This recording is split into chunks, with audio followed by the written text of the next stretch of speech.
कि भाई जैसे मान लो कि कोई बच्चा है जिस बच्चे के 68% मार्क्स आए, किसी बच्चे के 58% मार्क्स आए, ठीक है, जैसे रामरतन है, रामरतन ए ग्रेड का बच्चा है लेकिन इसके बी ग्रेड आ गया, ठीक है ना। किसी बच्चे के 98% मार्क्स आ गए, आने चाहिए थे 78 ही आ गया 98, तो कुछ भी हो सकता है, ये परसेंटेज का खेल है, ठीक है ना। तो किसी के 58% मार्क्स आए, किसी के 88% मार्क्स आए, किसी के 98% मार्क्स आए, किसी के 70 आए, किसी के 60 आए, तो आप इस परसेंटेज के आधार पर, इस मार्कशीट के आधार पर यह ना समझें कि हम सफलता की ओर आगे बढ़ रहे हैं, नहीं। आपकी सफलता क्या है, वो आफ्टर ग्रेजुएशन, जब आप अपने जीवन में उस पड़ाव पे खड़े होगे, जब आपकी नौकरी लगनी होगी, जब आपको अपने घर परिवार को संभालना होगा, समझ रहे हो मेरी बात को, तब आप क्या हो ये इंपॉर्टेंट है। और तब आप क्या हो ये आज आपके चुनावों का परिणाम है, समझ में आई। जैसे कोई बच्चा 10th क्लास में है, उसके 98% मार्क्स आए, किसी के 68 आए, किसी के 48 आए,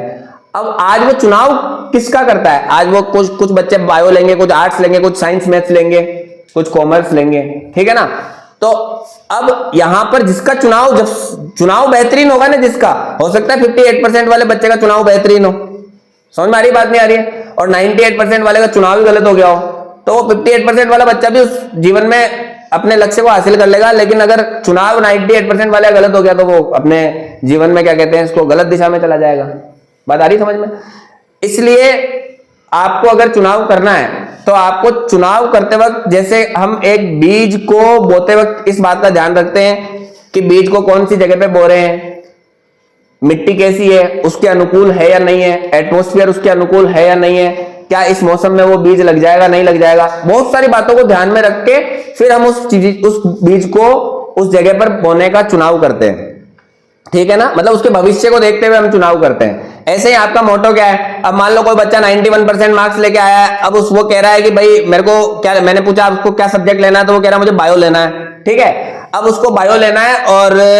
मैंने पूछा करना क्या है, तो बोले सर मेरे को तो यूपीएससी एग्जाम क्लियर करके कम से कम मेरे को मतलब कि है ना आईपीएस बनना है, मैं अपने आप को मतलब कि जीवन में देखना चाहता हूं कि मैं अपने आप को एक मतलब फील करता हूं कि मैं यूपीएससी का एग्जाम क्लियर करके आईपीएस बनूं मैं, ठीक है ना।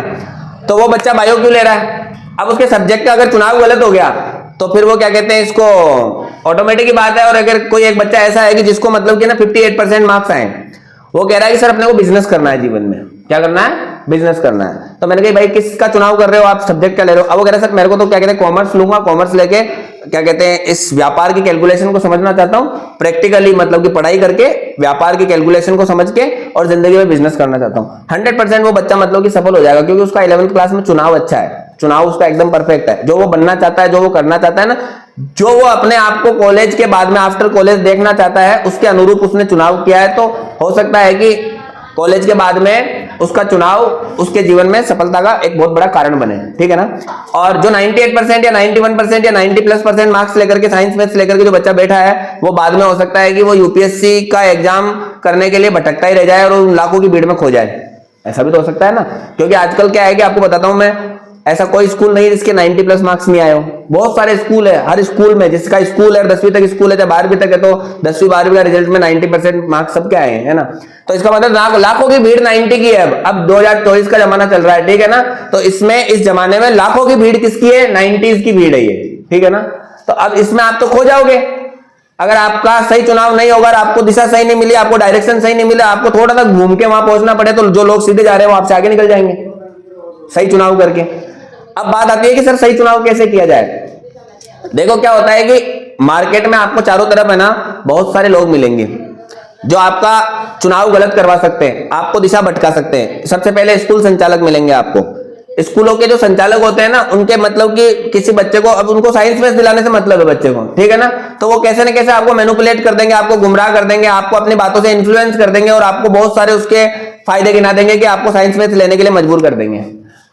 दूसरे होते हैं जैसे स्कूल संचालक है, उतना ही दोष उन पेरेंट्स को भी जाता है जो मतलब कि है ना बच्चा आपका क्या करना चाहता है ये नहीं पूछेंगे और डायरेक्टली मतलब कि उसके ऊपर थोपेंगे, क्योंकि वो अपने बच्चे को किसी को इंजीनियर बनाना चाहते हैं, डॉक्टर बनाना चाहते हैं, अपने सपने पूरे करवाने के लिए उस बच्चे के ना चुनाव कर रहे हैं, वो सारे चुनाव खुद ही कर रहे हैं, उस बच्चे से नहीं पूछ रहे। तो वो भी उसको मिसगाइड कर रहे हैं, तो ये भी एक गलत चुनाव हो जाएगा, ठीक है ना। तो सर हम क्या करें, ऐसी स्थिति ऐसी परिस्थिति में हमको क्या करना चाहिए? तो ऐसी स्थिति और ऐसी परिस्थिति में आपको क्या करना चाहिए, जिस बच्चे को यूपीएससी एग्जाम क्लियर करना है तो वो ना तो मेरे से राय ले, ना किसी एक स्कूल संचालक से राय ले, ना अपने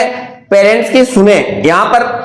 अपने पेरेंट्स को वो समझाए, लेकिन वो कब समझाएगा, जब उसको नॉलेज होगी कि मुझे जाना कैसे है, कौन से रास्ते से जाना है, कौन से रास्ते पे कौन सा स्टॉपेज आएगा, कहां पे स्पीड ब्रेकर आएगा, और मैं जाऊंगा तो कितने का तेल जलेगा, वहां पर आगे बीच में टोल कितना आएगा, सारी चीजें अगर बच्चा डोर टू डोर बता देगा ना तो पेरेंट्स पक्का कन्विंस हो जाएगा उससे, ये मैं श्योर हूं। इसके लिए अब उसको क्या करना है, नॉलेज लेनी है। नॉलेज किससे लेनी है? आपके पास आजकल संचार क्रांति चल रही है, तो आपको पता ही है कि हमारे देश में आजकल इंटरनेट इतना फ्री मिल रहा है, क्या बताऊं मैं आपको। और जब इंटरनेट फ्री मिल रहा है तो आपको खाली डिवाइस चाहिए, इलेक्ट्रिक डिवाइस चाहिए, जिसमें फोन हो गया, टैबलेट हो गया, मोबाइल हो गया, या फिर जैसे आपका कंप्यूटर हो गया, लैपटॉप हो गया, सीपीयू हो गया, मतलब सॉरी लैपटॉप हो गया, कुछ भी हो गया, कंप्यूटर हो गया, कोई भी आपके पास इलेक्ट्रॉनिक डिवाइस है जिसमें इंटरनेट चलता हो, आप उस इलेक्ट्रिक डिवाइस के माध्यम से उन लोगों को देखिए आप उन लोगों को देखिए जो लोग यूपीएससी का एग्जाम क्लियर कर चुके हैं, उन लोगों की स्ट्रेटेजी को देखिए। जैसे हम बीज बोने के लिए एक स्ट्रेटेजी डेवलप करते हैं ना अपने अंदर, उसके बाद निर्णय लेते हैं कि बीज बोना चाहिए नहीं बोना चाहिए, ऐसे ही आप बहुत सारे मतलब कि उन लोगों को देखिए जो लोग मतलब कि यूपीएससी के एग्जाम में टॉप कर चुके हैं या यूपीएससी का एग्जाम क्लियर कर चुके हैं, और आईएएस आईपीएस जो भी उनको पोस्ट मिली है और उस पोस्ट पे आज कार्यरत है, और वो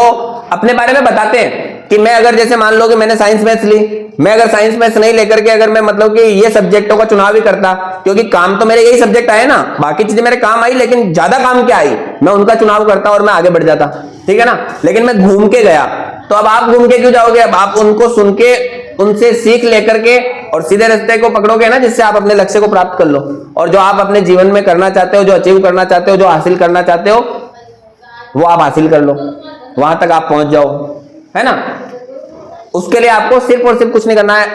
आपको उन लोगों की वीडियोस देखने हैं, आपको उन लोगों का तजुर्बा वो शेयर करते हैं, अपना एक्सपीरियंस शेयर करते हैं, ठीक है ना। आज आपको यूपीएससी का एग्जाम क्लियर करना चाहते हो तो घर बैठे विकास दिव्य कीर्ति सर आ जाएंगे आपके पास में, समझ में आई ना।